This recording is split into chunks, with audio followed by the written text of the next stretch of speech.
So how do you edit screenshots on the iPad? Let's get started. If it's your first time here on Foxtecc, make sure you become part of the community by clicking the subscribe button, and that way you'll never miss anything important.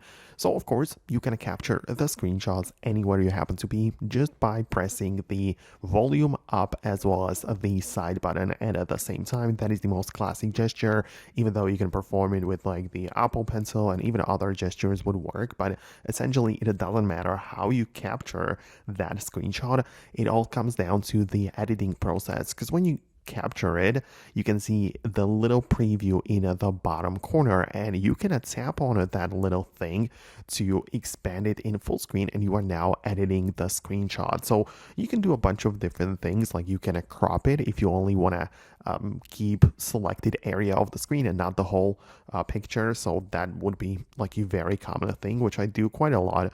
And there are also some more things, like you can mark up the picture, like you can draw on it or highlight something, circle some areas, whatever. And then that's how you can basically make it work, right? So yeah, you can also make it kind of like less transparent, or you have this feature, then you can see you can copy text and even some more stuff. But at the end of the day, once you're done, just click on the done button, and it's going to ask you what do we want to do with it. So you can most likely are going to save it to the Photos app. This is where all of your pictures are stored, but you can also save it to the files or as a quick note.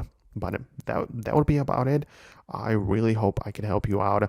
Of course, since we save the screenshot as photo, you can perform any edits later in the gallery, because it's going to be like a regular image. But that is basically how you can edit screenshots on the iPad. I really hope I can help you out. Subscribe for more tutorials and upcoming videos like this, and I'll see you later.